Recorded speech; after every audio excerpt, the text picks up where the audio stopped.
Assalamualaikum warahmatullahi wabarakatuh. Saya Rizka Adelia dari Program Studi Hubungan Masyarakat semester 2. Di sini saya akan membahas tentang acculturation theory atau teori akulturasi.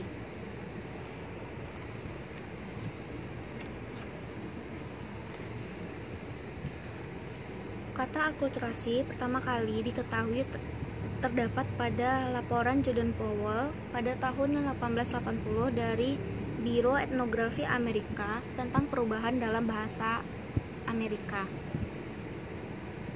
Pada tahun 1883, Powell menjelaskan bahwa akulturasi mengacu pada perubahan psikologis yang disebabkan oleh imitasi lintas budaya.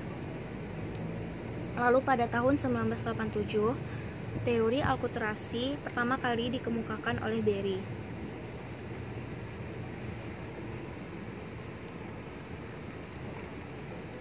Akulturasi berasal dari bahasa Latin yaitu alculturat yang berarti tumbuh dan berkembang bersama. Akulturasi merupakan suatu perpaduan atau gabungan dari beberapa budaya yang kemudian menghasilkan budaya baru tanpa menghilangkan unsur-unsur atau nilai-nilai dari budaya yang lama. Sedangkan menurut Berry pada tahun 1987, akulturasi adalah suatu proses di mana kita mengambil atau mengadopsi budaya baru seperti nilai-nilainya, sikap atau kebiasaannya tanpa menghilangkan nilai-nilai atau unsur-unsur dari budaya yang lama. Akulturasi ditandai dengan adanya perubahan baik secara fisik maupun secara psikologis yang terjadi pada seseorang sebagai hasil dari adaptasi kebudayaan yang baru. Pada teori akulturasi terdapat yang namanya teori stres akulturasi. Stres akulturasi ini adalah tingkat stres yang dihubungkan dengan perubahan yang ditandai dengan penurunan dalam kesehatan fisik maupun mental. Hal ini bisa disebabkan karena seseorang tidak bisa menerima kebudayaan yang baru.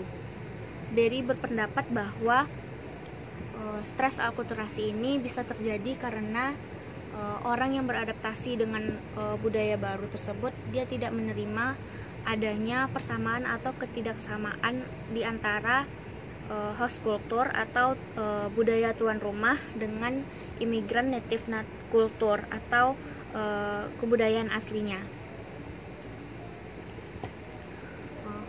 Di dalam terjadinya akulturasi itu terdapat 3 bagian. Yang pertama, dibutuhkannya kontak atau interaksi antara kebudayaan yang satu dengan yang lainnya secara berkesinambungan atau berkelanjutan.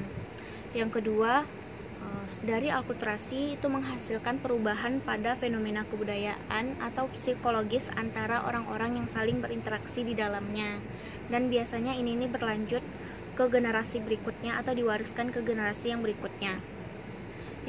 Poin yang ketiga, kita jadi bisa membedakan antara proses dan tahap, yaitu adanya aktivitas yang dinamis selama dan setelah kontak. Itu poin yang pertama, karena adanya kontak atau interaksi antara orang-orang secara berkelanjutan atau berkesinambungan, dan adanya hasil secara jangka panjang dari proses yang relatif stabil.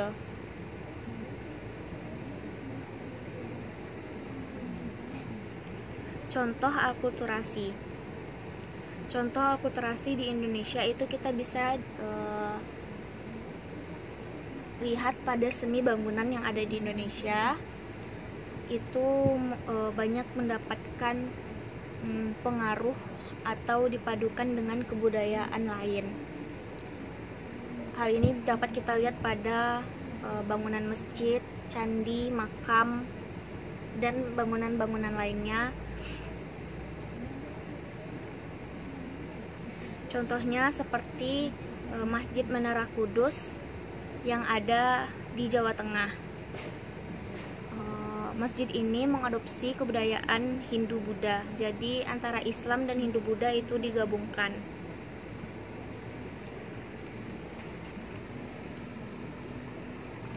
Untuk contoh di kehidupan sehari-hari, di sini saya mengambil contoh yaitu seorang remaja bernama Rani yang menyukai budaya Korea atau gaya-gaya Korea, lalu dia memilih untuk melanjutkan pendidikannya di Korea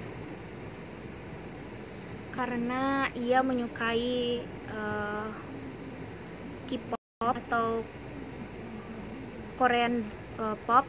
Jadi dia mengikuti gaya berpakaian dari orang-orang Korea, dan juga karena dia melanjutkan pendidikannya di sana dan secara tidak langsung dia melakukan kontak atau interaksi dengan orang-orang Korea, dia juga mempelajari budaya bahasa dari negara Korea tersebut. Dan di sini karena Rani merupakan anak perempuan Indonesia, di mana yang kita kenal itu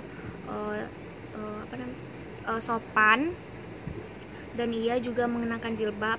Jadi karena ia tidak ingin menghilangkan unsur kesopanan dari Indonesia, dia memadukan antara hijab dengan Korean look. Jadi dia memadupadankan fashion antara Korean look dengan wanita hijab,